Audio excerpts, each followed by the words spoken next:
Hey there, it's SJ Thomason, and I am here with G-Man, none other than G-Man. And today we're going to review a video on free will and determinism. In fact, we're going to specifically focus on biological determinism, and it's going to be by Cosmic Skeptic. And so Cosmic Skeptic has what we would call some really interesting opinions on free will. And so G-Man and I are going to give our input on that. So G-Man, would you like to introduce yourself? How you guys doing? I'm G-Man from Preaching to the Choir Ministries and GTV. I just got finished making a video on GTV, and today we're going to be talking about free will. We are not going to be talking about nothing else. So, yeah, there's going to be no drama. This is a no drama Sunday, right? Amen, amen, and amen. No drama. So I was actually, I'll just mention this really quickly. I was supposed to go and debate Jim Majors today at this exact same time on the Modern Day Debate channel, but the moderator had to cancel sort of at the last minute. And so G-Man and I decided to move up our chat because we were originally going to do this tomorrow at noon, but we just moved it up today. And so we're pretty pumped about that. So you guys ready to go in the audience? We're ready to go. That's okay, right. They're ready. So, hey, G-Man, Jesse Camping and Slam RN, Susan are in the audience. They're saying hello. So here we go. How you guys doing? Hope you guys get something out of this today. Yes, we're going to review this video called Why Free Will Does Not Exist. Okay, so I am right now just playing with the screens a little bit. Hold on while I do this. Bring this little screen with Mr. Alex O'Connor, who apparently is an Oxford attendee. He goes to the University of Oxford, and the rumor has it that his videos in his YouTube channel are what led Oxford to accept his application to attend there, which is pretty interesing. What do you think about that, G-Man? Well, there's a lot of power so famous on YouTube that a major university in the UK has invited him to attend there. So that's obviously pretty fancy. Oh, it's in the UK. That makes a lot of sense. Yeah, that's true. The UK's got some interesting ideas over there. In fact, that's one of the things before we start this that I've noticed, and you probably noticed it too, is there are trends in Europe, especially like the UK and Germany and Northern Europe and Sweden and places like that, towards atheism. So that's just something that we're kind of noticing now. And obviously Alex O'Connor here is an atheist. And atheists are the ones who propose that we don't have free will. And before we start this with Mr. O'Connor, why do you think atheists think we don't have free will? I'm trying to learn that myself, to be perfectly honest. I've had conversations with them before about this topic, and it sounds like they're adopting this idea so that they can kind of get out of any possibility of ever accepting God's existence.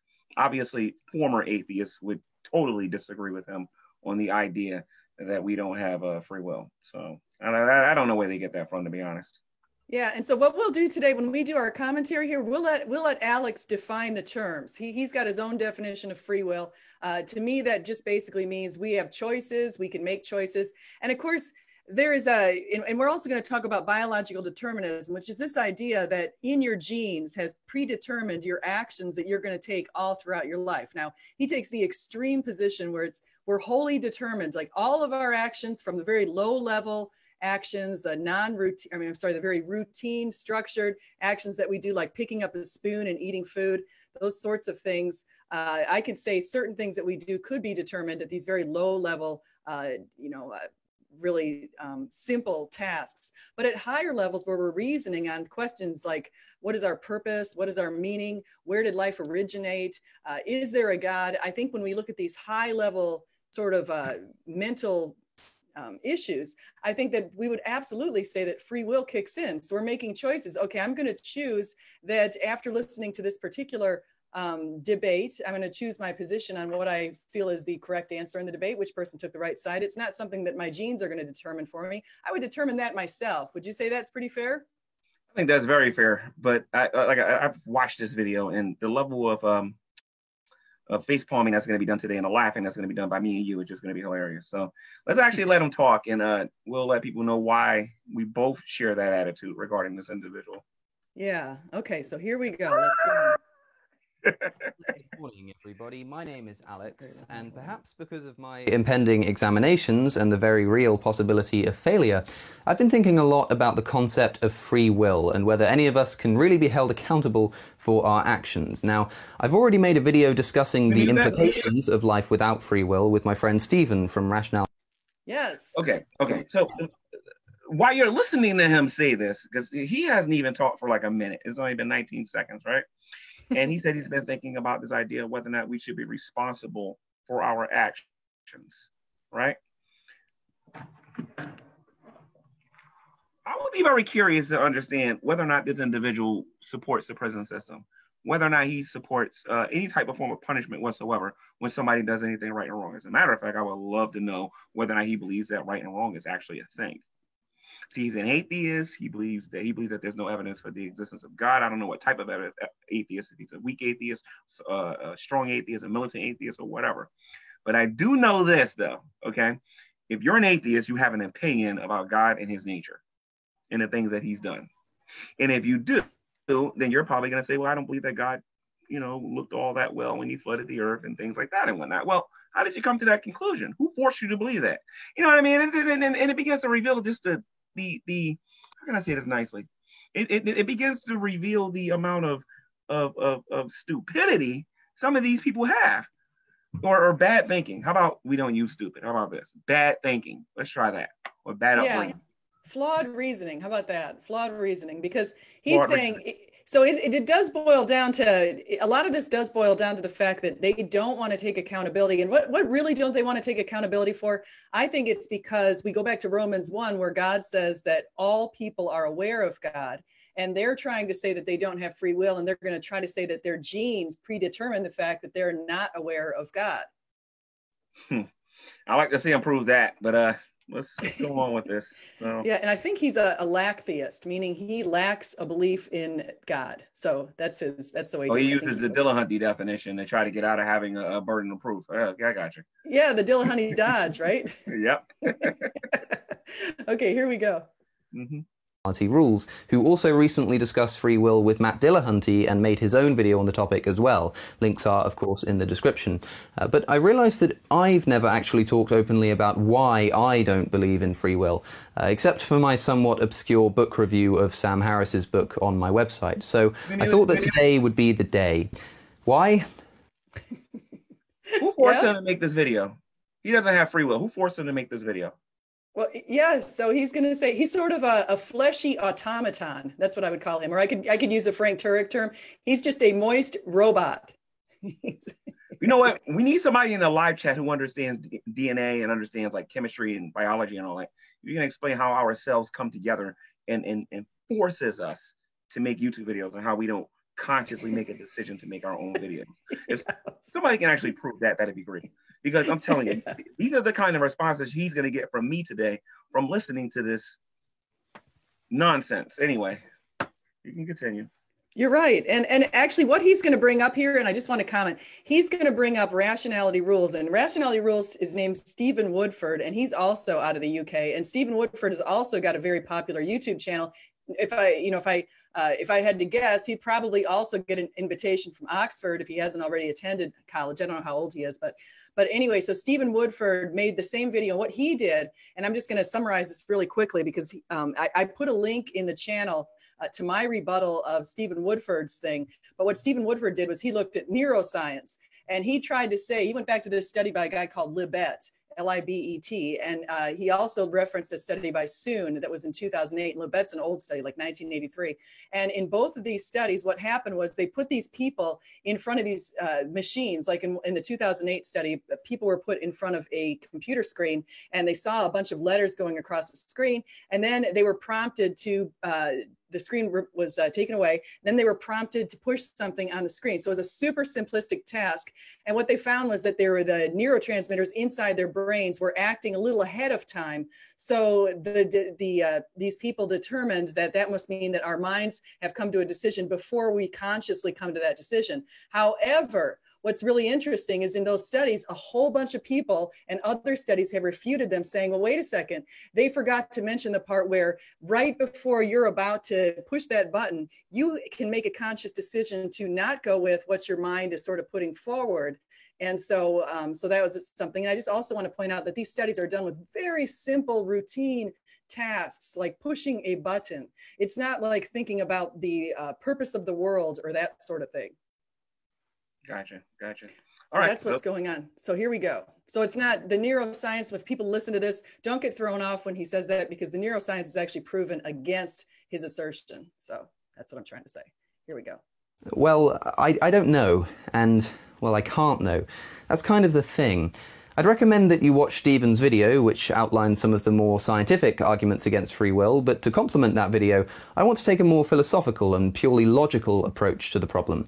It seems to me that whilst helpful and endlessly interesting, it isn't necessary to reference neuroscience to make a good case against free will, so I won't be doing that today. And again, let's just point out, neuroscience is going to make a case for free will, okay? So neuroscience tells us, even at the simplistic tasks, we have a choice right before the transmitters are coming from our mind and sort of pushing us towards, say, pushing the C button instead of the G button or something like that. So here we go. Now, one of the best-known current critics of free will is, of course, Sam Harris, whose short book you should all read. It's what really got me thinking about this originally about a year ago, and who is, of course, a neuroscientist. But you can also find discussions of free will in the works of earlier philosophers like Bertrand Russell, and for this video, I'll be all but ignoring neuroscience. Again, that perspective is covered well by Stephen. So with that out of the way, let's get into this. Here is my case against free will. Now, the first issue that we have to face is, of course, the definition of free will. And since when I'm debating this, I'm the one who's denying the existence of something that someone else believes in, it really needs to be that someone else's definition that I'm using, which is why a video like this can be quite tricky. Now, this doesn't absolve me of any burden of proof. Unlike my passive atheism, I make the active claim that I think free will does not exist. But I can only do this once I'm sure that we all mean the same thing by free will. So for ease's sake, I'll go with the most succinct and least controversial definition that I've been able to come up with, which is this. Free will is the ability to have acted differently. And what I mean by this is that if we were to wind back the clock in any situation, it was completely within the realm of possibility. That is not free will. That is not free will. That is Dillahuntyism at its best, where a person takes a word out of the dictionary and then put whatever definition they want on it. Free will is the ability to choose. Simple point, just that simple. It is the ability to choose. When you say that I choose to believe this phone is red, I choose to believe that these are headphones, I choose to believe that a black man and a college professor are in the same room discussing, this video here with this kid, you know what I mean? About this kid here, you know what I mean? Like, I chose to be here. No one forced me to be here. You know what I mean? Right. But even if we go with his definition, now let me give an example. I gave up smoking cigarettes years ago. So when, right out of college, I decided I was smoking cigarettes, smoking a half pack a day. I gave it up and I decided that I was not going to smoke again. Now, I could have chosen differently. I could have easily smoked again. And I didn't quit because I was, it wasn't just a health thing. I could pick up a cigarette tomorrow and start smoking, or I don't pick up a cigarette. It's highly addictive, but it's just, I'm saying I could have chosen differently. Last night, we could have gone to dinner at one place. I could have chosen to go to dinner at a different place. We ended up staying home. It was all a choice. We could have easily done something differently. It's silly to assert that we couldn't have chosen differently. G-Man could have chosen right now not to be here. He could have chosen to be instead continuing the video he was just making. So, right, G-Man? Exactly. You're right. Exactly. So you weren't forced. There's no biological predisposition for G-Man to be sitting in this conversation. Exactly. And again, I asked a question earlier about this gentleman here, talking in this video here, and who's forcing him to make this video? What biology can he use to say that, well, because I got too much calcium going to my brain, or I got too much iron in my blood, or whatever, you know what I mean? It's compelling me to make this video and talk about this topic. Like everything that his definition is allowing him to build everything on a straw man. When most people are talking about free will, we're talking about the ability to choose. This stuff, the definition that he came up with is not going to help him at all. you know. No. Well, because we can still refute that too. I mean, we can easily say, I could have, planning out a vacation. Should we go out to eat tonight? Should we go to the movies? What should we, I mean, we have the ability to choose differently, and it has nothing to do with our biological predispositions. If I go to see one movie over another movie, I've never seen either movie. It's not my biology that tells me I'm going to go into one place over the other. It's just maybe my kids. Let me ask you this. Why do you prefer to live in the United States versus living in the UK? Yeah, great question. I like the weather here, but it's not my biology that necessarily likes the weather, because my sister and I are very related. Obviously, DNA is very close, and she's up in the north. So, and my brother chose to live in Germany. So we could have all, it's not our body. We're all very closely related. We've actually confirmed that with that DNA ancestry.com. We're all related by DNA, and exactly. We're all in 3 different places and for different reasons. Exactly. But let's continue. Okay, here we go. Ability for you to have acted differently to the way that you actually did. For instance, it would have been completely possible for me to have said bonjour at the beginning of this video instead of good morning, and the choice to say the latter was completely within my control. The idea is that you are in control of your actions, and any decisions that you make are determined only by your own conscious self. But the thing is, there are so many things wrong with this that it's difficult to know where to start. I'll borrow a line of thought from Dr. Harris here. Let's begin by considering what would have to be true in order for us to truly have total free will, to be able to have acted differently. Well, firstly, we would need to be aware of everything that is influencing our actions, including environmental factors, our precise mood, the influence of other people, the influence of past experiences, and more. Secondly, we would need to be in complete control of every one of them. Neither of these are true or even possible. Now, you might concede this, but not think it a problem. Okay, you say, so I can't control all of the factors that led me to like the taste of ice cream, but on a more mundane level, I'm still in complete control over whether I choose chocolate or vanilla. Not so fast. Again, consider this most simple of choices, chocolate or vanilla. Or, if it's easier, consider the last mundane choice that you had to make. Walk or drive this morning. Go out. Chocolate or vanilla? It's your genes, G-Man, that have chosen whether or not you're going to eat chocolate or vanilla. Ashley, have you been in a room with the atheists yet where they've asked you, how can God be all loving and all knowing and know everything that's going to happen in a person's life at the same time? And, yes. and how that's possible? You've been asked that before, right? Oh, of course. I've been asked this question too. And they'll say that it's impossible for God to exist because you can't be all loving and all knowing and then know what a person's going to do all the time in their life. And it sounds like either that argument came from what this guy just got finished saying, by him having to know all of the different circumstances that goes on with something, or they broke it up and made up that argument. Okay? Yeah, that's really interesting. That's a really good point, because only God's omniscient, like you said. And so what he's saying right here is that you need sort of this knowledge about every single thing that's out there, which is only the kind of knowledge that God has. So he's trying to suggest that something out there, some unknown force, could have forced him to do these things. Now, he's an atheist. He doesn't believe in the supernatural. He doesn't believe in things he can't see or he can't prove. You know what I mean? An argument like that can get you in a lot of trouble with a person like myself, you, or someone who's informed about these, debates regarding atheism, whether or not God exists or not. Because he's really building an argument right now for us for the existence of the supernatural, because he has to be able to he has to be able to show how something outside of us would be able to force us to be able to make us do these things or to believe these things or to like these things. Because remember, he's not using neuroscience, Yeah, and you're pointing out something really good here, because there are people, you and I we talked about this earlier today. You and I have the same views on what we call Molinism. So you and I believe that God knows what we could, and we will do under certain circumstances, which is a Molinist kind of perspective. But what you're hinting at a little bit here is what Alex is doing. So if you look at biological determinism versus theological determinism. So biological determinism is what Alex is saying. He's basically saying that his insides are what are giving him this non-free will. He's saying because he doesn't have omniscience, that he can't possibly have free will. And then the theological determinist basically says that because God has omniscience, that he or she does not have free will. And so I think both of those deterministic positions are flawed, because I think what the theological determinist is doing is essentially basically shifting the buck or shifting accountability. And that's also what Alex is doing. And I think it also lacks in the case of theological determinism, I think you're lacking an understanding of God's capabilities, being that he's outside of time. And so when you say that God has already predetermined all of your actions. Actually, no, he gave us free will. We're doing our actions. The fact is God knows what we're going to do because he's concurrently in the past, present, and future. And so the theological determinists will say, well, then God must control what we're going to do.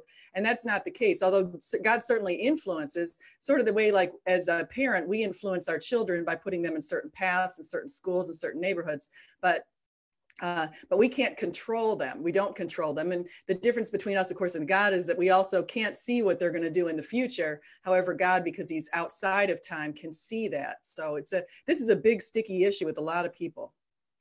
And that's why I think even a lot of atheists are going to say that they don't agree with this line of thinking, maybe for different reasons. But it almost sounds like he's saying also that the only person that would have free will is God, because the God of the Bible, because he knows everything. I don't think every religion out there claims that their God knows it all. The Christian God says he knows it all. You know what I mean? But that's what it sounds like he's arguing. He's arguing that you would have to be the God of the Bible to have free will, and that's nonsense, because he's, like you said, he has given us free will. We have the ability to choose, for crying out loud, in the Bible, for the theological determinists or whatever. There are free will offerings that the Israelites was told that they could give God. You know what I mean? So again, what he's talking about, he's going too deep into this philosophy stuff, and he hasn't taken enough time to think, like, okay, why are you making this video right now? Well, because I don't know everything. What? You made your mind up. He's reading a script, for crying out loud, and we can tell he's reading it. You know what I mean, when he's talking. So yeah. Yeah. It's almost like I want to go get that meme off of Twitter where everybody's going, whoa. Super something. Super hot something. Super hot fire, I think it's called. It's really fun. Are you talking about Super Hot Fire, the rap, the one that goes, I'm not a rapper. Yeah, like when he says what he says and everybody go, whoa. And if nobody's ever seen that video, it's so funny. It's this young kid wears glasses and he goes, I'm not a rapper. And he goes, pants, shirt, jacket, shirt, pants. And everybody go, oh! Like it was a great rap and whatnot. It's so funny. My kids showed me that every time. I was like, that is classic. It's so funny. So, okay, because I could picture, right. You've got someone like him. Imagine him just walking into just normal kids. Like those are kids in that video. They're like 13 years old or something. So this guy coming up to him saying, I don't have any free will. I'd be like, what? What? It's like the school's not doing you very good. Anyway, let me ask you something. Do you think what's behind him is a green screen? That's a good point. You know what? I'm looking at, maybe I should look at the outline of his shirt, because obviously what's behind me is a green screen, and you can usually tell because it ends up kind of blurring when I move too quickly. Right. Same thing with me, but I got a white sheet behind me that I'm using. And if I do this too much, you could tell I'm doing it. But he probably has a really good one. I don't know if that's his real background, or I'll have to go to his channel and check it out to see. Yeah. All right. Yeah, it's a pretty good background he's got there. Okay, here we go. Or stay in tonight. Think about why you chose one or would choose one over the other. So what would make me choose vanilla over chocolate? Well, there is only one possible answer, which I'll elaborate on shortly. I would need to want it more than chocolate. In order to choose vanilla, I'd need to want vanilla. But is this something I can control? Can I control what it is that I want? Can you control what you want, G-Man? Oh, of course I can. Like you might want to have 2 cups of ice cream, and instead you choose to have 1 cup of ice cream. You know what I'm saying? Oh yeah, exactly. But you want to know something too? What if I spent the entire week eating? Well, not the entire week, but let's say I spent the last 9 weeks just eating vanilla ice cream, right? It's like, I'm getting a little sick and tired of vanilla. You know what? There's 90 different types of flavors here, and I'm gonna choose Rocky Road. Never had it before. Like, how does my biological makeup determine that I'm gonna want Rocky Road? I never even had Rocky Road before. I was like, come on. Yeah, you're walking around the ice cream store and you randomly pull some different, I'll try this, I'll try that. I mean, it's not because your genes are telling you to buy that. You've never even tried it before. So yeah, exactly. Great point. So here we go. A chance. Consider the fact that you, presumably, don't want to punch your mother in the face. Can you choose to want to do that? This isn't the same thing as choosing to do it. Could you choose to want to? No. No more than I could choose to want vanilla over chocolate. Okay, the comparison of punching your mother in the face versus ice cream preference. Okay, it's possible Help. for your mother, and you're a mother yourself, so I'm sure you can identify with this to a certain degree, how you can get your kids so angry, so mad that the kid's like, man, I wish you wasn't my mother. You know what I mean? I wish I can do these things and whatnot. Just because you would feel anger towards your mother to do something like that doesn't mean that you will follow through with that, because there are some real dire consequences for doing something like that, especially if you're little and you're not as strong as mom and all the other stuff. You know what I mean? So, not really getting his point with that, though. They seem to be totally different examples. With the ice cream, we already talked about, vanilla and Rocky Road and all that. But as far as punching your mother, first of all, what normal person wants to do that? And number two, the only way I can even identify with something like that, if somebody got you so angry, you know what I mean, that you felt anger towards your mom that you would want to do something like that. But most kids, the vast majority of the children that live in this country and around the world, knows the consequences of doing something like that. If you got a daddy and you do something like that, rest in peace, Yeah. No, you're right. And I think the comparison is sort of silly, because it's, if we want to talk about something that's comparable to chocolate and vanilla, it could be, well, should I have steak tonight or should I have chicken? I mean, that's more on the level of that he's discussing, low level sort of decisions. He's not talking about high level decisions where that's where free will plays the biggest role, is a very high level, complex, why are we here, big questions, not this, chocolate or vanilla, or even punching your mom. I mean, that's at a higher level than chocolate and vanilla. That would take some stretching of your brain, and to knowing you're doing the wrong thing. It would take mental gymnastics to be able to accept that in your mind. That really annoy me, SJ, regarding some theists and even atheists sometimes, because I've had conversations with them. In the Garden of Eden, Adam and Eve ate from the tree of the knowledge of good and evil. The people that believe that we don't have free will tell you that, well, God never put the tree there to begin with. They would have never ate it. So therefore, it's God's fault that they ate from the tree. Some of them will go say that it was God's will for them to eat from the tree. You know what I mean? So I'm listening to this. I'm like, what? It's like the Bible tells you in the New Testament that God that God cannot be tempted with evil, right? And he's not the author of sin. So if he's not the author of it and he can't be tempted with it, then where do you come to the conclusion that God is forcing someone to do it? You understand what I'm saying? Yeah. So that would be the theological determinist, the theistic determinist or whatever. With him, he would try to argue that God is this monster because God is the reason why man fell, because it was all part of his will from the beginning, taking scripture out of context, not looking at the definition of words, and say that God is responsible for man's fall. And that's nonsense. God, if people are honest and they look at the tree, they'll look at the tree and say that was God's way of man showing that they loved God. Because the Bible says in 1 John chapter 5, verse 3, it says that for this is the will of God, that we keep his commandments, and his commandments are not grievous. You know what I mean? I'm sorry, but this is the love of God. I'm sorry, that we keep his commandments, and his commandments are not grievous. We show that we love him, we obey his word. You know what I mean? So this type of argument, this kind of thinking that he has is dangerous, in my opinion. It is dangerous. And it is, take it to its logical ends. And we say that, does that mean, like you mentioned a little bit earlier, does that mean that we hold people who are in prison now? Do we hold Hitler accountable? I mean, should Hitler be held accountable for the murder of over 6 million Jews, other people too? He murdered a lot of people. He murdered people who were handicapped. He hauled off anyone he considered less than the Aryan race. Anybody who wasn't Aryan. Yeah, anyone who wasn't Aryan, gypsies, Catholics. I mean, he murdered a lot of people, and should we hold him accountable, or was he just acting out his genes? And if he's just acting out his genes, how can we possibly hold him accountable? And how can we hold anybody accountable who's just acting according to their DNA? Let's stop there a minute, because this is when we start getting into eugenics now, right?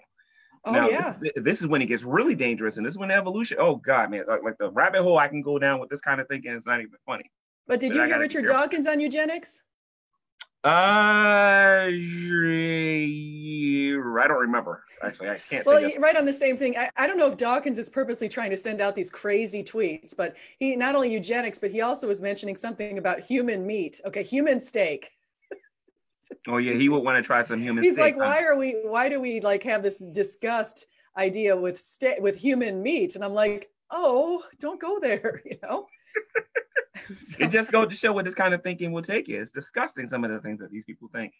yeah, And well, thank even God we're going to a Peter lot of atheists Singer. ain't paying no mind. Have you heard of the atheist who's also out of Oxford called Peter Singer? No, who's that? So he's an atheist professor at Oxford, and he thinks it's perfectly fine to infanticide, murdering babies. If they come out of the womb and the mother decides she doesn't want the baby anymore, then it's perfectly fine to go and murder that baby. So this is even going beyond abortion. I mean, abortion's bad enough. Abortion, now people have stretched this in our country into the third trimester abortion in some states, which I think is pretty darn sick, because babies at that point are viable. And so, so I can't even imagine that. But and then Singer takes it to the next level and saying, well, if they don't want the baby when the baby's born, infanticide. That's crazy. I know. With the issue on because I can talk about that too, but I want to go back to the eugenics thing. Okay, so if human beings are not to be made accountable for the things that they do, we're supposed to get rid of the prison system, and then what Hitler did was based on his biology and on his DNA and all that other stuff and whatnot, right? How do we prevent people like Hitler from existing? Okay, we do that by getting rid of undesirables. You understand what I'm saying? This kind of argumentation, believe it or not, is not really talked about too much in the great debate community anymore, because they understand the logical conclusion that you got to come to thinking like this. Basically, you would have to be a person that says, okay, if somebody comes out and they're not perfect, then we're just going to get rid of them, survival of the fittest, and we're going to keep the ones that we think are going to be beneficial to our society. You know what I mean? So, again, this kind of thinking that he has is very dangerous, and this is how you get Hitlers and how you get all these different crazy people and whatnot. So, this kind of thinking has to be exposed. You're right. It's extremely dangerous because, you started off saying, okay, well, we're just going to get rid of people who are in a coma, because we think that they're being a burden to society. The hospital bills are going up and that kind of thing. Okay, now let's go to the next one. Now we're going to get rid of people who are old and deny them any sort of hospital care because they're old, they're over 80 and they don't really have a purpose anymore. So we're just going to get rid of them. Oh, and we're going to get rid of all the handicapped people too, because they're costing money. And hey, why not just go ahead and get rid of anyone who's of this particular race because, oh, we don't like that race. And you can see where this could go. The next thing you know, you've got nobody left on the planet but one person who's been busy killing everybody off. Yeah, basically. All the imperfects. That's the kind of thinking that goes back to Adolf Hitler and Stalin and those guys. So yep, exactly. Again, this kind of thinking is very dangerous. It is. And so let's see. Just want chocolate more than vanilla. That's just a fact about myself that I can't change. But okay, let's go further, you say. Of course, I can't choose to want vanilla over chocolate when I really want chocolate, but what if I just decided, in the full knowledge that I would prefer chocolate, to go for vanilla anyway, just for the sake of regaining my free will and nothing else? Well, I'm afraid you'd still face the same problem. The exact same problem, in fact. In order to do that, you'd need to want to regain your free will as you see it. Why is your desire to prove a point like this stronger than the desire to have the ice cream you prefer?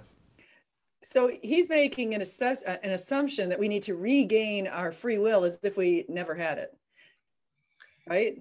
Yeah, there's a lot of presuppositions in what he's saying. He hasn't even. I want to point out something that is in alignment kind of with what he's saying. So one of the things that goes along with this idea of free will is that he's kind of implicitly stating is that people will follow their intuition. So we have these intuitions coming from our mind.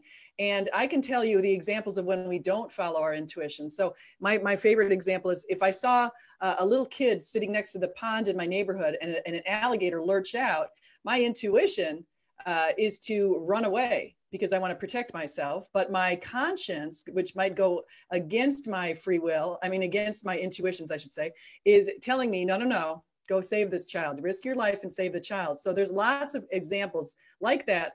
The firemen running into the burning building.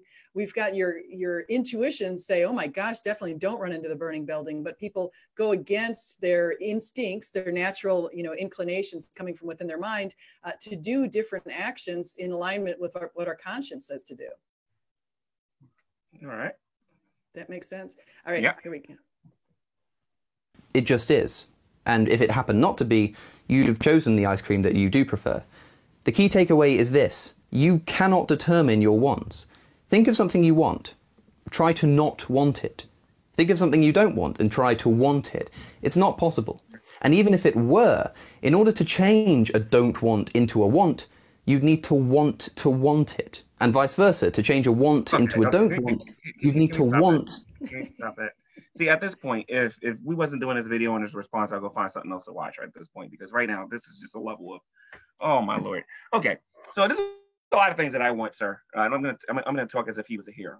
Like, okay, cool. A lot of things that I want in life. You know, I wouldn't mind $1 billion. You know what I mean? I can think of a lot of good that I can do with that. I also wouldn't mind a supermodel to be sitting right next to me. I wouldn't mind living in a $400 billion mansion. You know what I mean? I wouldn't mind owning all of the food on the planet so I can make sure that there's no more hungry people out there and whatnot. Now, here's the thing. Could the things that I want be not so beneficial for me and perhaps harm me?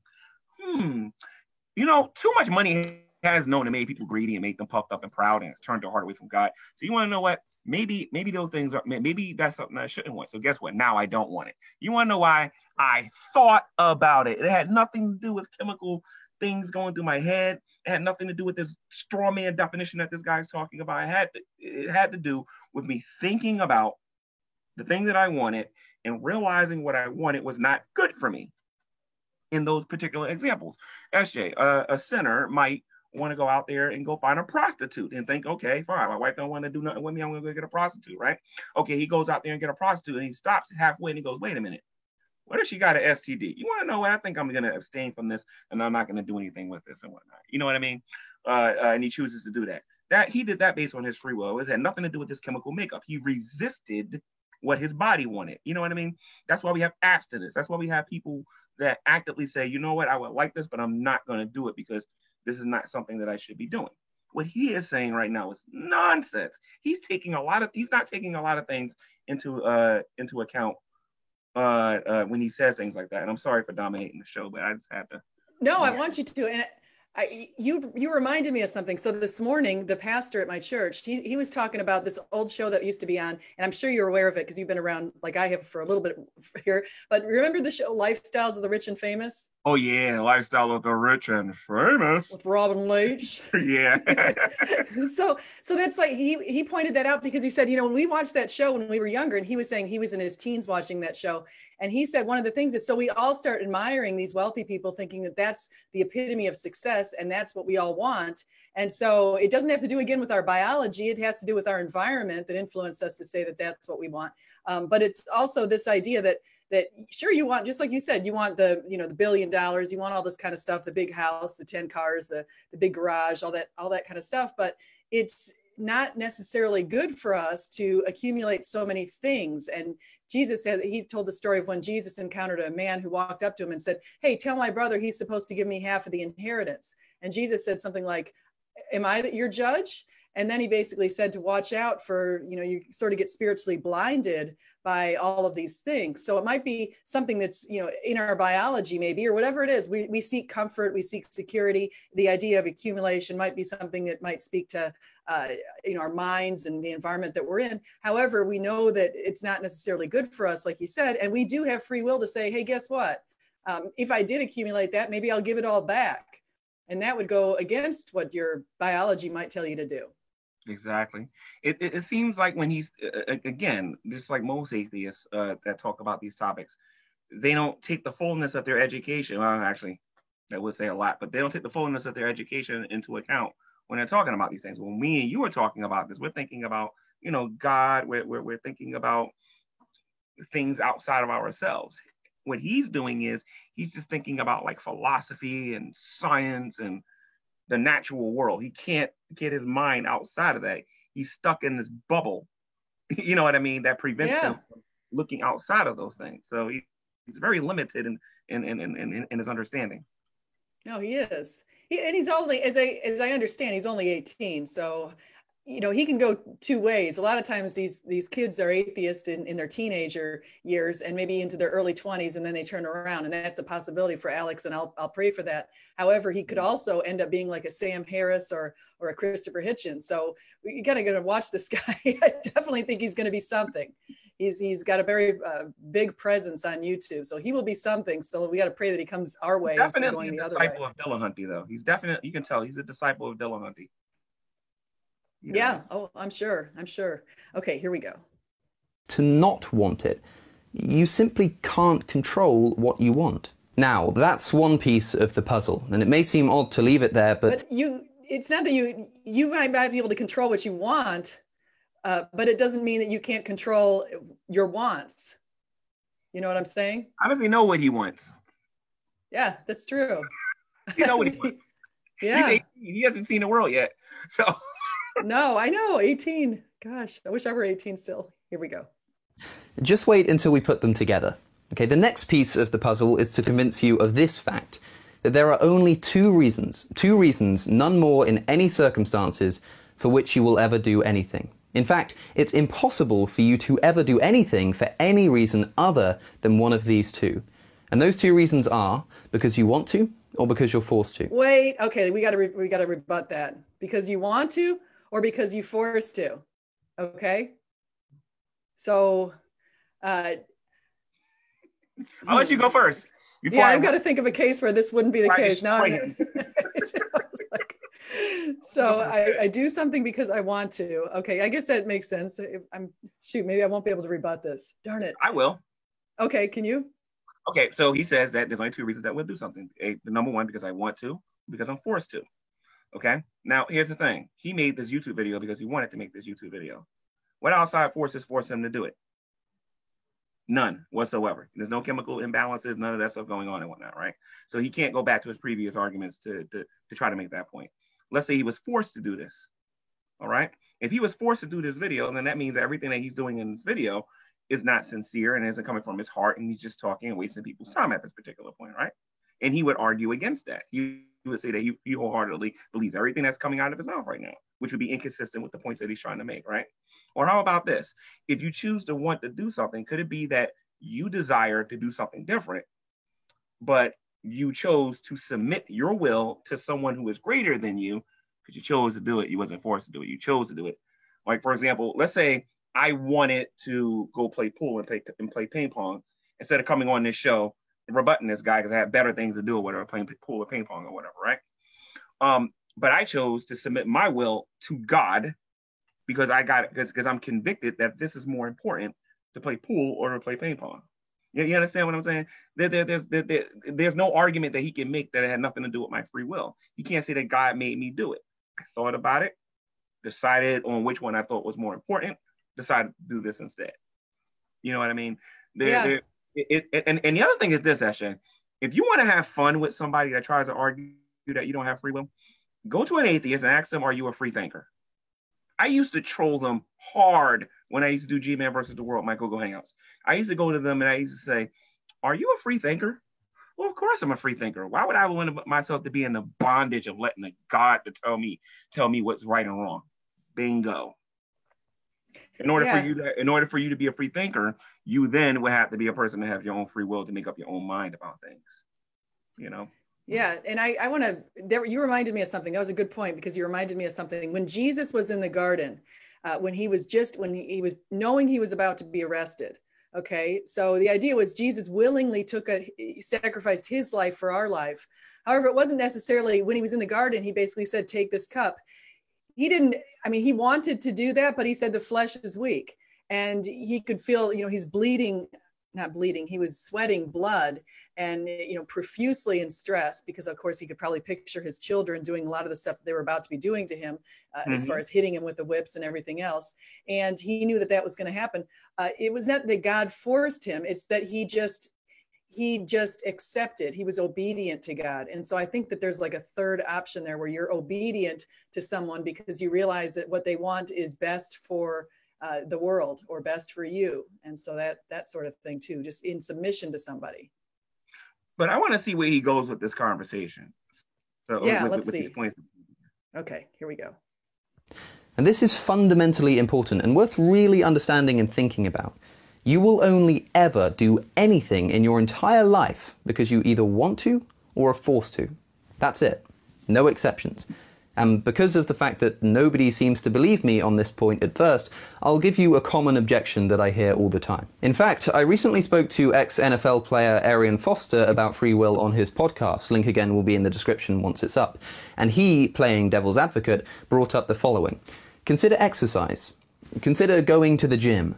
Most people don't want to go to the gym, but they do it anyway. Surely this is an example of someone doing something freely and not because they want to or because they're forced to. Not really.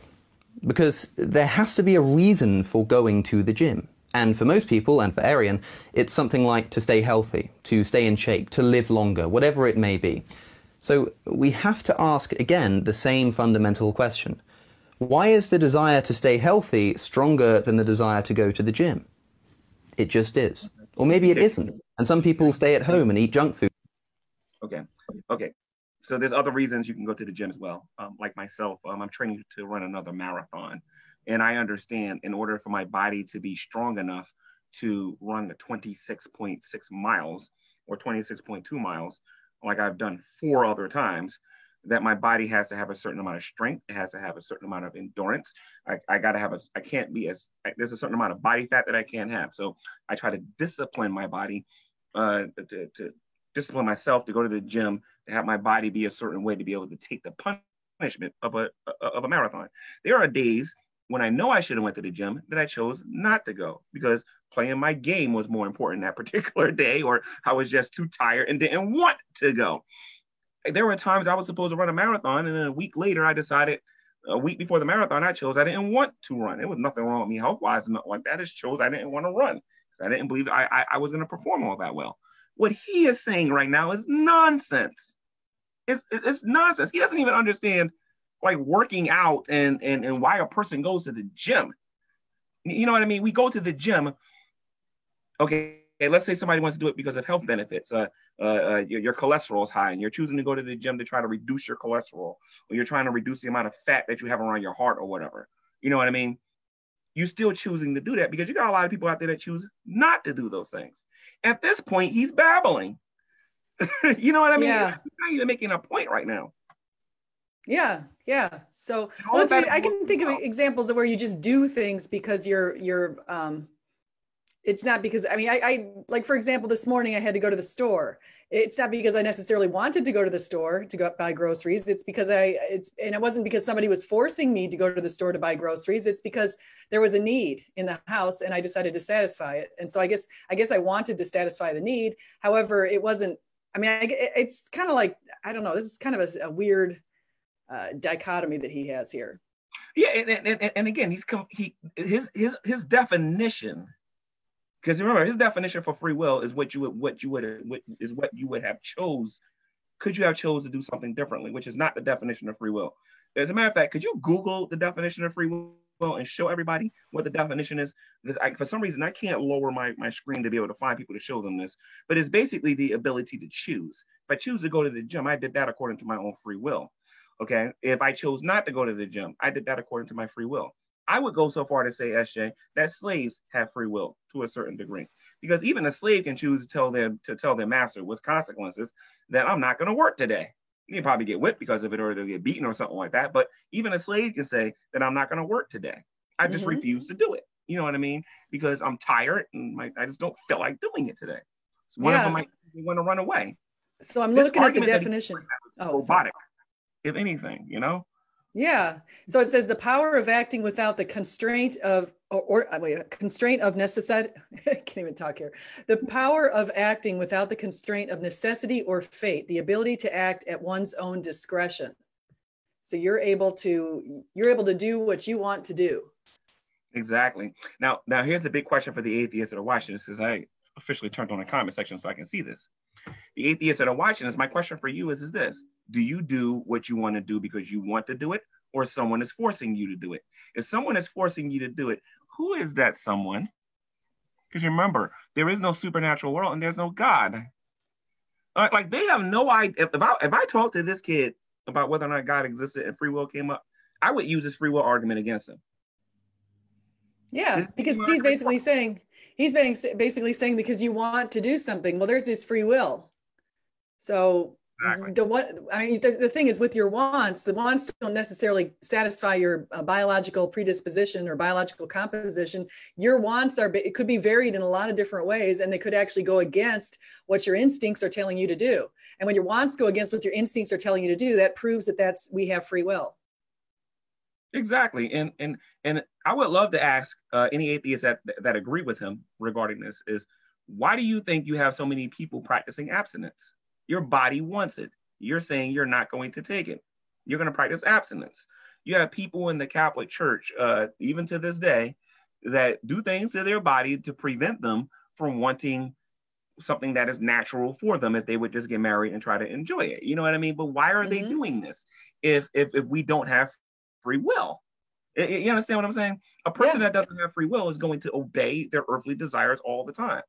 What he's talking about in this video is it's nonsense. It's the nicest way I can put it. It's nonsense. Yeah. So to break his idea here, let's just say that anytime you do something that goes against your intuitions or your instincts, that is showing, it's displaying the fact that you have free will against the biological determinism. So that is saying that biological determinism is untrue if it's possible for you to violate your own instincts.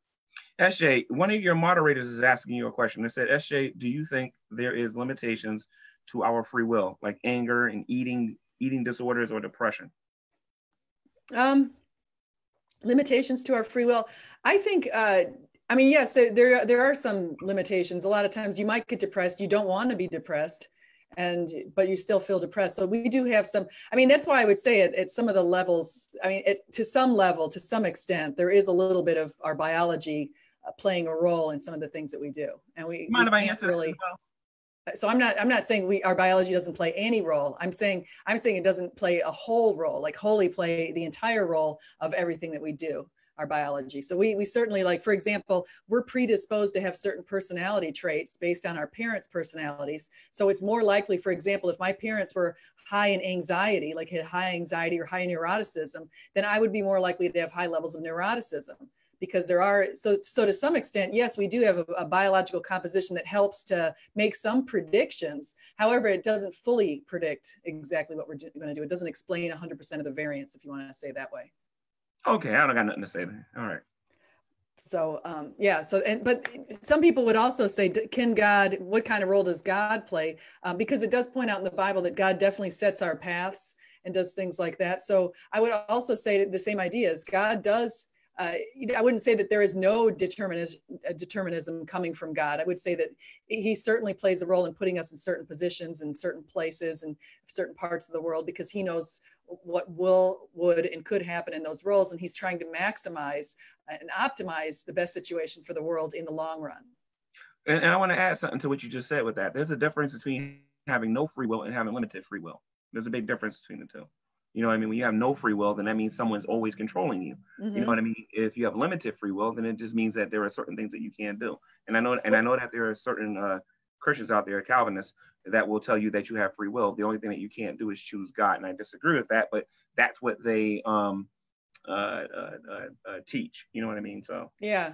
Well, I think it's the other, like you mentioned this a little bit before, but it's the idea of obedience to God too. And so some might say, well, geez, you must not have free will as far as God's concerned, because you can't just go out and do whatever you want. If you go out and you sleep around, or you do all these kind of different things, or you cheat on your spouses, or you do this kind of stuff, you maybe you want to do that, but you can't do that because God's saying no. And to that extent, yes, you're right. We're not going to do everything that our biology might be instructing us to do, or making us, hey, it would feel good if I did this short-term win or whatever. Maybe I should go steal from my neighbors or do something terrible. But back in the back of my head, I would say, no, that's the wrong thing to do. And God would frown on it. All right, cool. So let's continue. Okay, the longest 13-minute video ever. Food instead. For these people, why is the desire to sit around or to eat junk food stronger than the desire to be healthy? It just is. Again, remember, you can't control the strengths or objects of your desires. It's they that control you. And if that doesn't unease you, repeat those words again to yourself until it does. So even when you don't want to do something but you do it anyway, this is only ever because of a stronger and equally uncontrollable desire to do something that requires you to do it. In other words, all of your actions really are controlled by your wants. And I really mean this. This is what really convinced me of the non-existence of free will. If you aren't convinced that everything you do is either because you want to or because you're forced to, please pause the video and just really think about this. Okay, we will pause it. really think about this a minute. So all of my actions is based on my wants. I just got finished doing a video on my GTV channel for those of you who just got finished watching it. And if you know anything about my GTV channel, I've said some things on that channel about atheists. And one of the things that I want is that everybody gets saved. I want everybody to get saved. Okay? My Bible tells me that's never going to happen. Okay? My Bible tells me that some are going to accept Christ and some people are going to reject him. Now you think about that one for a minute. Yeah, it's a tough one because that's the thing is some people say, well, why would God send me to hell? And that's a big question that a lot of atheists say. And I say, well, God doesn't send anyone to hell. People actually choose to be without God, and God doesn't force inhabitants in heaven. If God forced its inhabitants to be in heaven, then it wouldn't be heaven, right? Exactly. It would be prison. It would be prison. Forced us to go there, it would be prison, and it would be a form of hell if you ask me, because I never was given the choice to come here. You know what I mean? The gospel was preached to me, and I rejected the gospel several times before I accepted it. I'm pretty sure, SJ, you got this thing. You probably laughed at Christians when they came to you with the gospel the first time. I don't know, but a lot of us has laughed at Christians when they've done it. But then we sat down, we listened one day. Hint, hint, for those of you who are watching this, you know what I mean? We listened one day, and then we. You're right. Makes a lot of sense. Well, see, I thought Christianity, when I kind of left the Catholic Church in my 20s, I thought Christianity was sort of the default. I thought it was just, it's just because I was born in this country, that's why I'm a Christian. But the other religions must be more exotic and interesting. And so I started looking into Eastern religions, and I floundered on just like you. And people might have given me a Bible verse during that time, and I would have been, please, come on. I was raised in that stuff. That's the default. And then what happened was God started making himself known, and I started investigating the evidence for Jesus, and I found it really compelling, besides the fact Jesus made himself known to me. So I mean, just the whole package, I could never deny him at this point. There's no possible way. So if he wants to say I don't have free will, you're right, there's no free will to deny him. I would never do that to him, because it would be like, as it mentioned in one of the Bible verses, it'd be like crucifying Jesus all over again. Once he's shown himself to you, you can't just turn your back on him unless you're crazy, actually. And that just shows people do have free will, because they would say, some people who do that, that's something that's in violation to what their instincts would tell them to do. Right. And I want to say something else too, regarding what this young man is saying, because like I said, he's 18, he's got a lot to learn. I think the book of Romans does a pretty good job at explaining what I'm listening to here today regarding this young man. Now, some atheists are going to be a little offended when I say this, but please understand it was in the Bible long before I was ever born. So take your issue with God. But this is a perfect example of somebody professing to be wise, when in reality they're really a fool. You know, I mean, professing themselves to be wise, they became fools and transformed the image of the uncorruptible God into being like birds and like, you know, the things that God created or whatever. In his case, I guess it would be evolution and things like that and whatnot. But yeah. So that's you are mentioning something. Somebody said, when you don't believe in God, you'll believe in just about anything. And so it's like, you know, I want a lot of things, but my actions are not motivated by everything that I want, because some of the things that I want in this flesh are not good.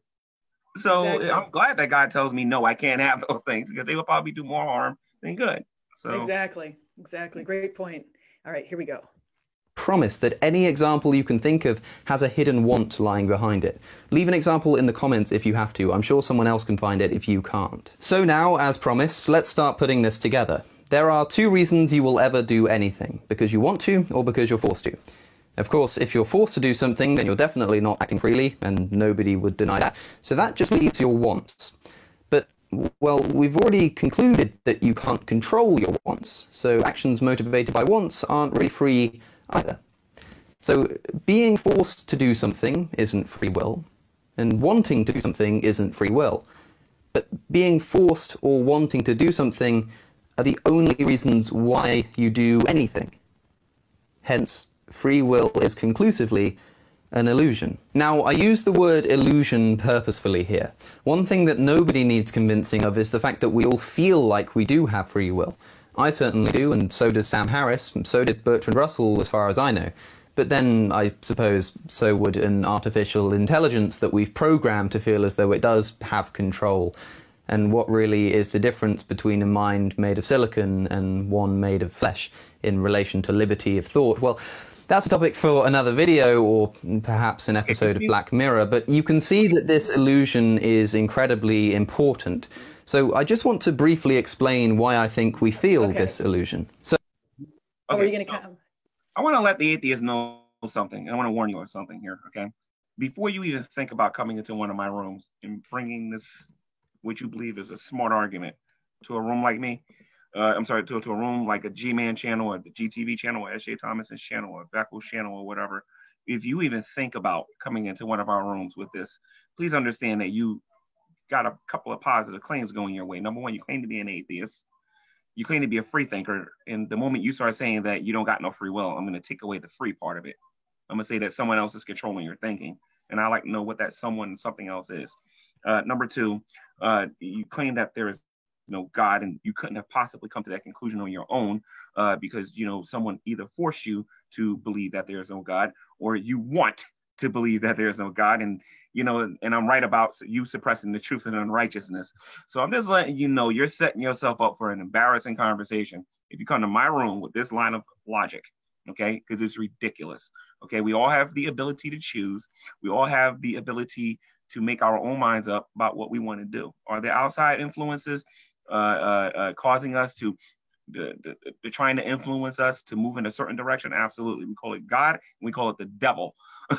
You know what I mean? Yeah. In your world, you call it, your desires and, see that's what he's saying with the whole wants and desires and all that kind of thing. A lot of times you might have these wants, but that's very similar to saying you have these instincts. You have instincts or intuitions to do certain things, but anytime you go against your instincts, that right there proves that biological determinism cannot determine your actions. So you therefore have free will. And also I want to say Cy Gard is in here and he's a biologist. And here's what he's saying. Hold on one second.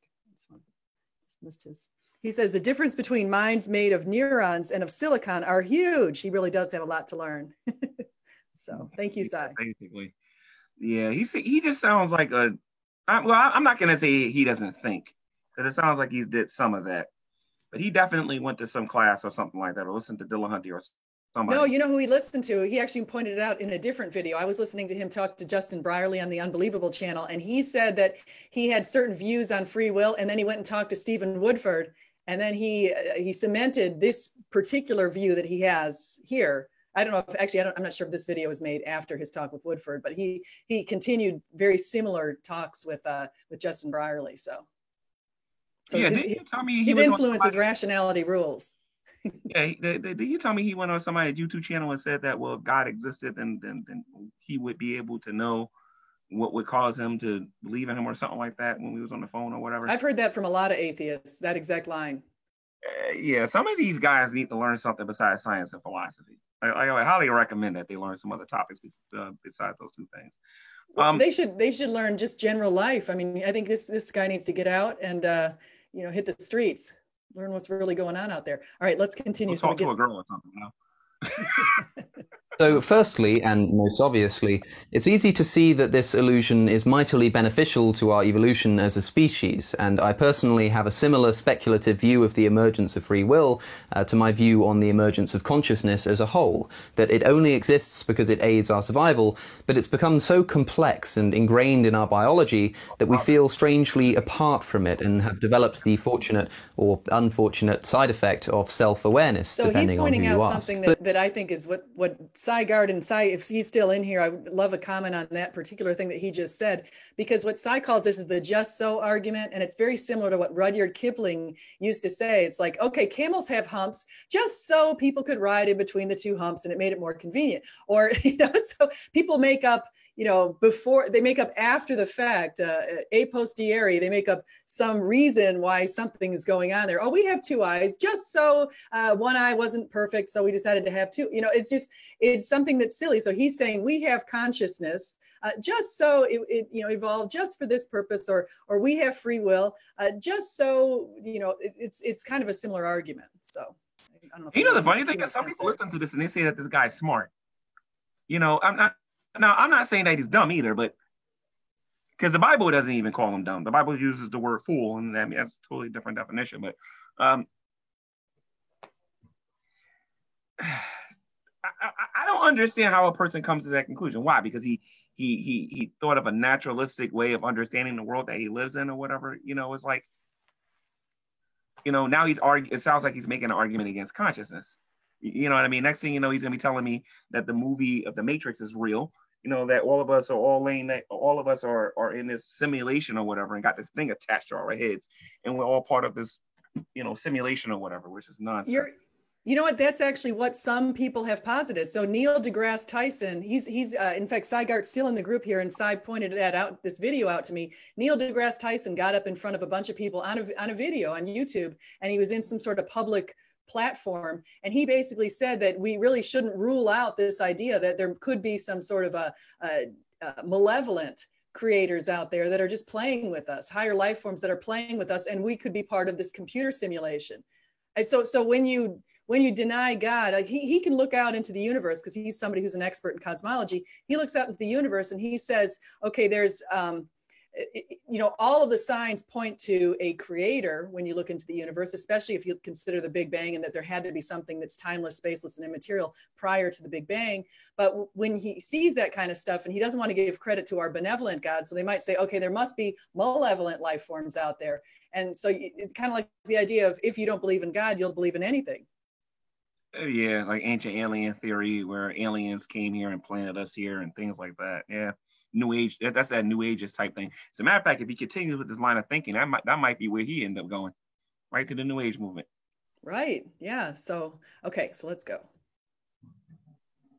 But more than this, I think it's because there really is a difference between jumping and being pushed. That is, there is a difference in experience between being forced to do something and doing something because you want to. Now, this is something that Matt Dillahunty has alluded to, and in fact, I'll play a short clip of him here. Now, this soundbite was also responded to by Stephen in a response that he made to Matt, a third video he's done on the topic. But again, though agreeing entirely with Stephen, I have more to add as well. I'm talking about it from a conceptual standpoint. And the example that I'd used in New York was, if Sam jumped off stage, that would be him as an agent taking an act of volition. It doesn't matter if it was predetermined by the universe or not. But alternately, I could throw him off the stage.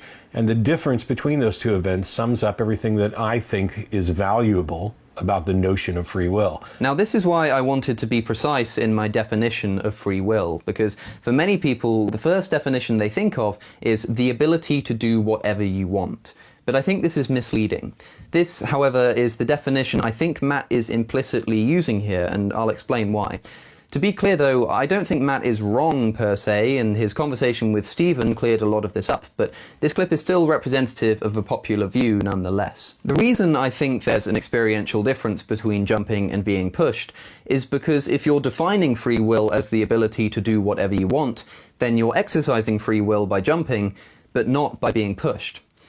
But just think about that definition. What does it mean to do whatever you want? Remember, you can't control your wants, so by doing what you want, you're just acting in accordance with something that's out of your control. It's more accurate to say, rather than you can do whatever you want, that you can only do what you want. Of course that's true, we've already covered this. And it's not freedom to be told you can do anything as long as it's this. The takeaway from my video today to conclude this whole complicated and fearful affair should be this. Yes, you can do whatever you want. You just can't choose what it is that you want. And where's the freedom in that? If this video convinced you, consider why. So what? This is my response to him. Crazy, and he needs to go see a psychiatrist. Yeah. So well, that's the thing. So going back to Woodford's idea and the other video that he had with neuroscience is this idea that there's an unconscious decider inside of our biology, essentially. So in other words, our mind unconsciously sends us these signals to do certain things. And of course, the studies that Woodford used to back that, if people just joined, were very low level studies. I mean, there were studies of people doing very low level tasks, such as sitting in front of a computer and pushing a button, either C or B or something like that, when they saw letters on a screen. And so these were very low level, non-complex tasks. And so they said that their minds were acting out an answer before they actually pushed the button. That was the bottom line. And that's what these people use to justify the fact that they think we have no free will. However, they don't even speak to the idea of higher level reasoning. And it doesn't speak to the idea that actually, even in those same studies, like the Libet study and the Soon study, people were able to go against what their mind instinctively told them to do. So you're instinctively going to push button C, but then you decide as your mind is transferring this instinct to you that you're going to go against that. So even in those studies, it refuted this notion of not having free will. I would love to be able to go on Modern Day Debate and have a conversation with him. I might contact James to have a debate with him on this particular topic, because I would love to know why he doesn't believe that a God exists. Because again, a lot of this can be thrown right back in their face. Because I think this is the one that you told me that, and I know we already covered this, but I think this is the one that you told me where that he would believe that he can't believe in that he would automatically believe that God existed if God would just show up or provide the evidence to make it so great that he'll know that he's real or whatever. Our Bible teaches us, number one, that it is by faith that we believe. I've never seen Jesus. I've never seen God, but I believe that he exists. And I have reasons for believing that he exists. He's going to believe the same thing when he's, number one, starts exercising a little bit of faith and being intellectually honest about the conversation. But there are people who saw Jesus do the miracles and didn't believe. They literally saw Jesus heal people and did not believe that he was God, did not believe that he was the Son of God. You know what I mean? So just because he shows up, it don't mean nothing. Well, even his own disciples, look what happened. So Peter denies Jesus 3 times, and then they're hiding out in this house when Jesus is being crucified. You don't see any mention of Peter or the other disciples aside from the women and aside from the Apostle John. Those are the only people who were mentioned to be present around the crucifixion. So everybody else is hiding out because they had their doubts. And even after they'd been with him for 3 years and seen the miracles, they had their doubts. So it wasn't until he resurrected that suddenly they came out of the house and they were completely fearless because they were filled with the Holy Spirit, and they went and preached for decades and were basically stoned, beheaded, crucified. They were hung upside down on a cross, as was Peter. They were in jail a lot of times. I mean, Paul went through and documented all the different things that he had to go through to be able to show everybody that, guess what? Yes, Jesus rose. And so I think, like what you're saying, we do have to have God. Even Jesus said, when he said with the fish, when Peter went out fishing one day and they hadn't caught any fish, and Jesus said, well, just put the net over there. It's like, have a little faith. Just put one, throw the net in there and see what happens. And suddenly they pull up so much fish that they had to get another boat to help them out to get all the fish out. Because once you show a little bit of faith and a little bit of trust in God, he blesses you abundantly. Let's do something of a thought experiment, SJ, and maybe you can try to defend him since you have a better understanding of where he's coming from than I do, right? Let's say he started off as being a theist, right? And he became an atheist. Where does his want and his, his want or being forced come into play where he becomes an atheist? Because he obviously didn't get there because he thought about anything. You know what I mean? He had no free will in that whatsoever. How does that work? And how can he call himself a free thinker? Well, he wants to reject God, and so he rejected God. So he found out that God flooded the earth. Now he doesn't exist. But the interesting thing is where we see the levels of atheism that are the highest happen to be in very modern secular societies where people are sitting around in comfort and there isn't much suffering, and people have very low levels in some of these societies in levels of what they call, which is benevolence and universalism, which is this idea of humane orientation. So the lowest levels of humane orientation happen to be in these societies like Germany and the UK and different places like that. So that's something that we're seeing out there. So he's sitting in a wealthy society doubting the presence of God, but people in the poorest societies fully believe because they... Why is it that rich people deny the existence of God, but then poor people who have need and want, will bend over backwards for to serve God and to trust in him, and then they're content in their situations and whatnot.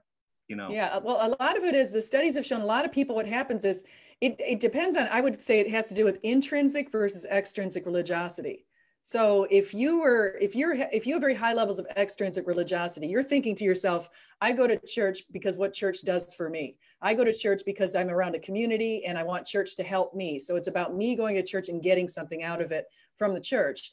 Versus people with intrinsic religiosity, high levels, they would say, I go to church because I want to worship and believe in God because I truly believe in God with everything I own, with everything that's in me. So anyone in high and intrinsic religiosity will believe in God, but people who have high levels of extrinsic religiosity, if they feel like the church they can't use the church, there's not some use out of the church, they might leave the church. And so I would guess that a lot of the atheists in the Western societies that are very wealthy become atheists because the church doesn't do anything for them. They're getting the social safety nets from the government in a lot of these societies. So they have very high welfare systems. They've got a lot of money given back. The kids are taken care of.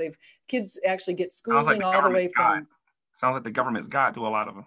Yeah. So the government took the place of the church and they were going to use the church anyway. So now they're just using the government to take care of their social services. And so those kind of people are the ones who are going to leave. Exactly. Like I said, I can't come to the understanding that he has when he comes to the conclusion that there's no such thing as free will. No one's forcing me to be here.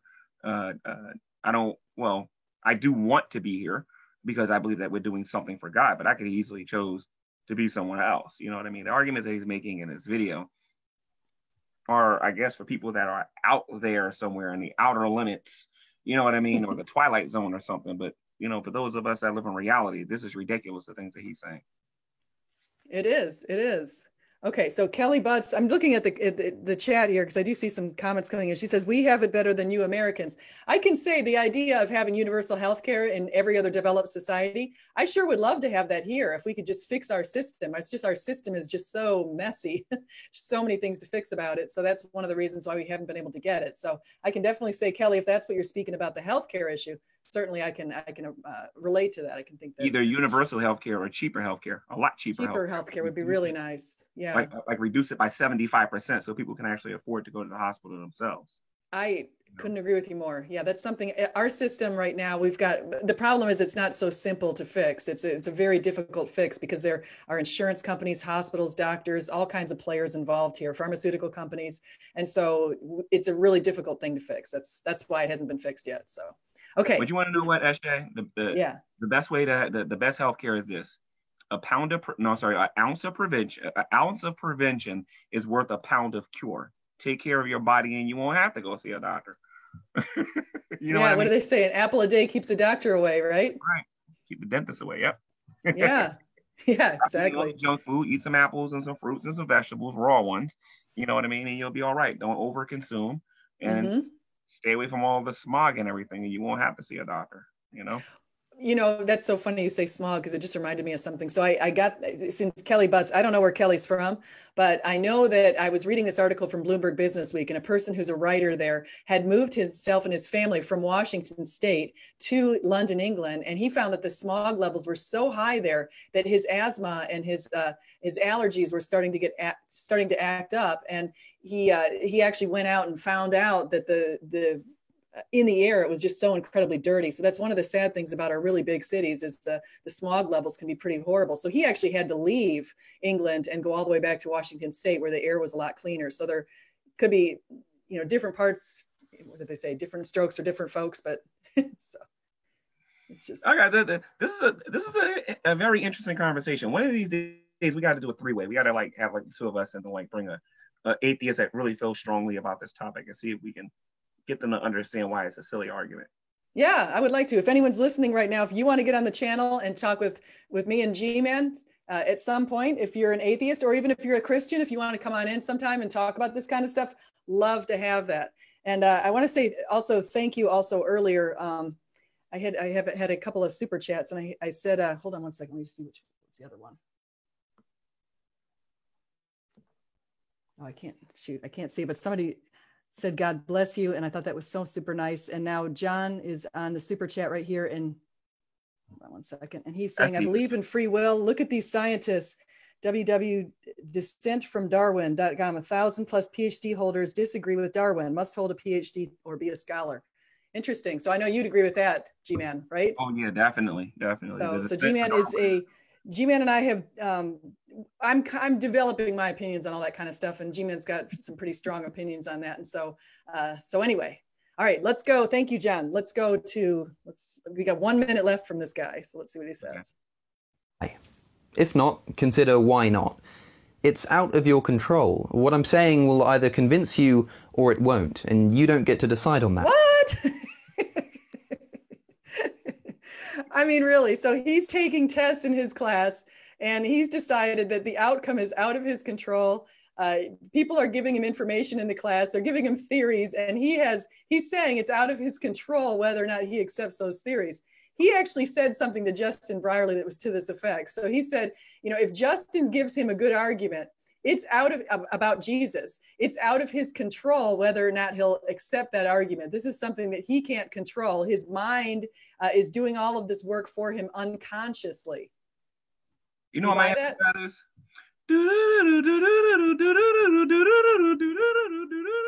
is? Twilight Zone. Yeah. So you don't get to decide on that. And people, I mean, I just listened to this and it's just in itself. He's an intelligent guy, but this stuff he's coming up with, it's... I'm definitely gonna call James today. I'm gonna see if I can get this guy on more today debate. I think he would be a lot of fun. Yeah. Well, Seigart's saying, why is he talking? You know, it's out of his control. So if I give him a good argument for Jesus, like you know, just for anything, his existence or whatever, then his mind has to compel him to believe in it. Okay, I definitely want to debate this guy, and I'm gonna prove all of it so fast it's not even funny.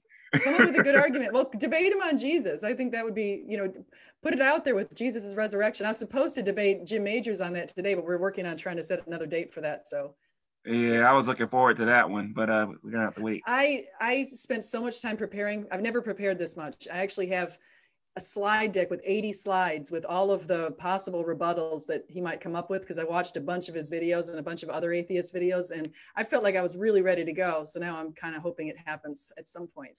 Are you aware of all of the different rebuttals that they're going to try to use regarding it? All the ones I could find. I found as many as I could, and I went into the early church fathers. I went into all kinds of stuff. So I've got you know, massive slide deck. So I'm hoping that I actually get to use it. Cool. So, Cool. All right, so we got 1 minute left of Mr. O'Connor. Let's see what he says. But whichever way you fall, why not try exercising your free will by hitting subscribe and by watching my discussion with Stephen about the moral implications of all this? It's out of my control, but I can't hit subscribe. I'm sorry, it's just not in my control. Can't do it either. My brain's telling me not to do it, so I'm sorry, I can't do it, guys. And it's not me choosing it. My brain is the one choosing it for me. Too, which should clear up any other objections that you might have. For instance, you think that randomness at the quantum level solves the problem? Well, just watch his video, and if I was really unoriginal, I'd say, after all, you have no choice. But that's where I'll end this video for now. Why? I don't know. Why am I still talking? Why will I stop when I eventually do stop? I don't know. I just will. I will, but not freely. See you in the next one. He thinks this makes sense, G-Man. What do we do about this? Oh my! I think he needs to get off the cuckoo train. That's what I think he needs to do. He sounds cuckoo for Cocoa Puffs. You know, like I said, you know, for those of you out there who think the kid is smart and think he knows what he's talking about, please be prepared when you talk to me to be able to answer this question, whether or not you consider yourself to be a free thinker, and how you know that God doesn't exist, and how your brain determined that for you, and you didn't do it yourself. I just want you to be prepared for that, all right? Because if you're not, then you're not gonna look good at all. You're just not. SJ, I appreciate you letting me come on here for this very entertaining video response, because it just built my faith even more that these people don't know what the heck they're talking about.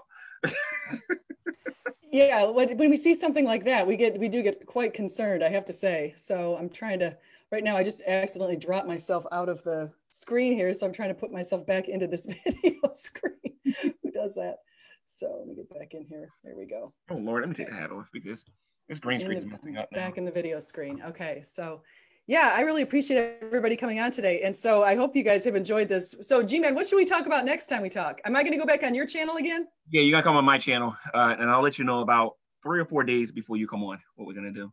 But it won't be on the Atheist Experience. I think I can find some other channels that's a little bit more interesting that we can respond to. It could be fun listening to Aaron Ra. It could be fun going and finding when irrationality rules things too, because he does a bunch on this free will and that kind of stuff. We can do Aaron Ra, but the problem with Aaron is that he makes a lot of assertions and he doesn't like to prove anything.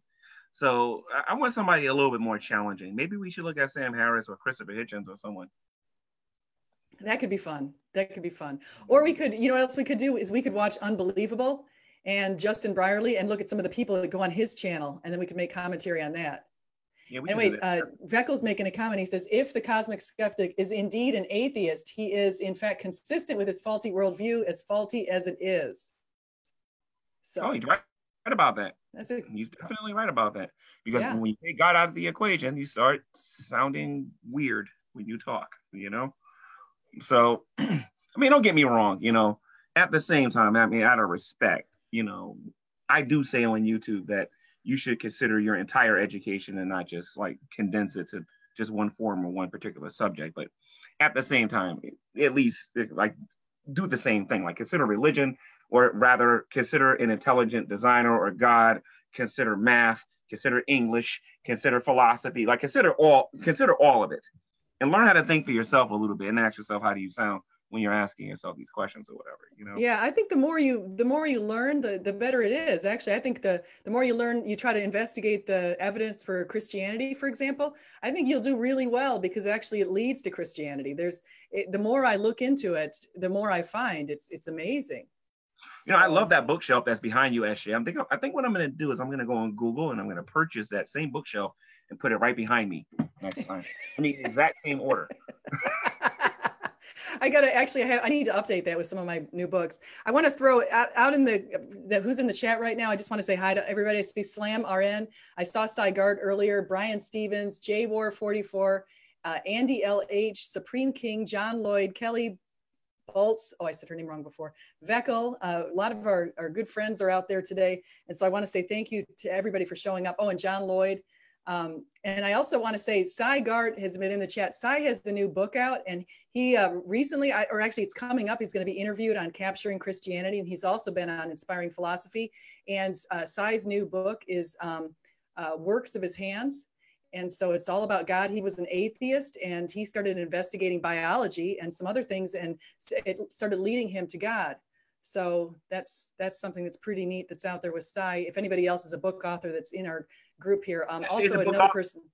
And I got a free, and I'm getting a free copy. Yeah, when I wrote a book, actually, I'm going to send you. I keep forgetting to send you that. I'm going to do that right after I get off this. I'm going to send you a copy of that.